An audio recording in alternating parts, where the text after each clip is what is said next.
Good morning, friends, and welcome to our daily devotional from Pilgrim Congregational Church. I'm Patrick Horn. Very glad to have you with us on this Monday morning, October the 17th, 2022. We are continuing our study of the Gospel of Luke, and this week that takes us to the very next passage in the Gospel of Luke, Luke chapter 18, 9 through 14. We studied Luke 1 through 8, 18, 1 through 8 last week. I think I mentioned a couple of weeks ago that when I was a child in the 70s, we did a musical called The Storytellin' Man by Ken Medema. And it was a musical about Jesus being a parable teller. And I hope that our several weeks here in the Gospel of Luke have reinforced this idea of Jesus as one who tells lots of stories. And so we have another one today from Luke chapter 18, verses 9 through 14. And this is the parable of the two men who went up to the temple to pray, one a Pharisee and the other a tax collector. So let's read, as I do on Mondays, I'll read the entire passage and offer a few general reflections and then close us with prayer. So this is Luke 18, verses 9 through 14. He also told this parable to some who trusted in themselves that they were righteous and regarded others with contempt. Two men went up to the temple to pray, one a Pharisee and the other a tax collector. The Pharisee, standing by himself, was praying thus: God, I thank you that I'm not like other people, thieves, rogues, adulterers, or even like this tax collector. I fast twice a week. I give a tenth of all my income. But the tax collector, standing far off, would not even look up to heaven, but was beating his breast and saying, God, be merciful to me, a sinner. I tell you, this man went down to his home justified rather than the other.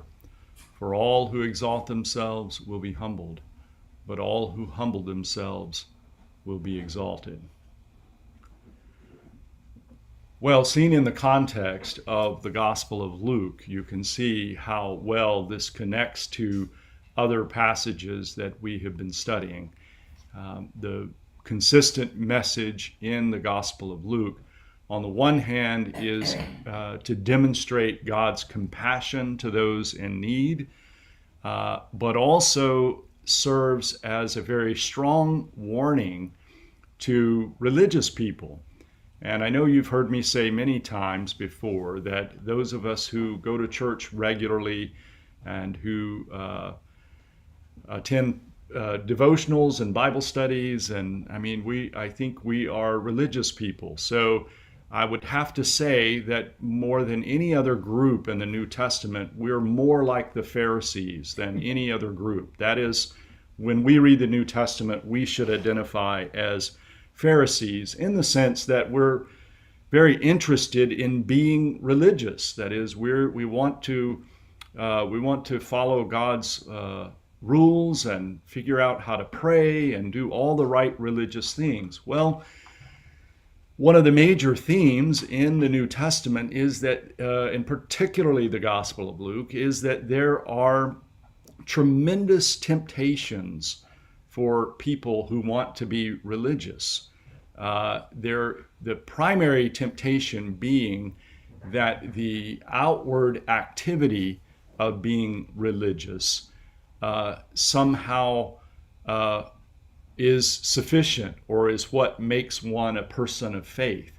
And the Gospel of Luke makes it clear that this is not the case, that in fact, in this example, it is the most, or one of the most religious people in the social context, the Pharisee, who prays in the wrong way, and it is one of the most reviled people socially and among religious people particularly, and considered to be not religious at all, that is a tax collector. The tax collector's prayer is the one that is the proper prayer. So we get example after example of this. We even have, of course, a hint of it in last week's parable of the judge who is supposed to be God's representative of providing fair assessments and judgments that come directly from God, and who doesn't have any of the characteristics required to do that. So another parable in the Gospel of Luke to emphasize the nature, in this case, the nature of prayer and what is required. One last point before I close us with prayer.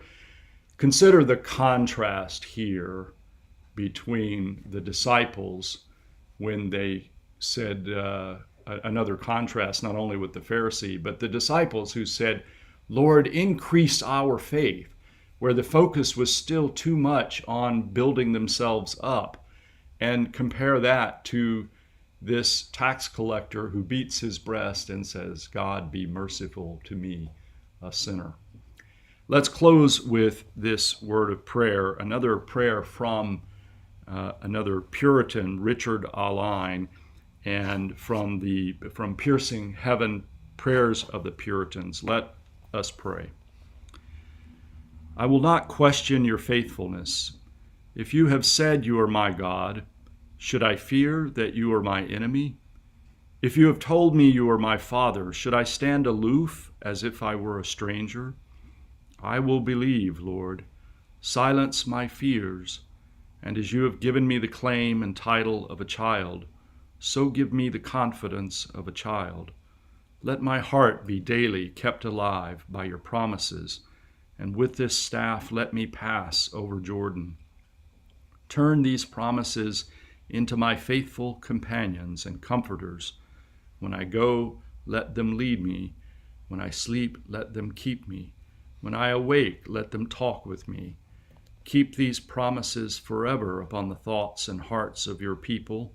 Prepare their hearts for you, and let my heart be the ark of your covenant, where you forever keep and preserve the sacred records of what has passed between you and my soul. Amen. Thank you so much for joining me this morning. From Pilgrim Congregational Church, I'm Patrick Horn, and I hope that you have a very good day. Goodbye.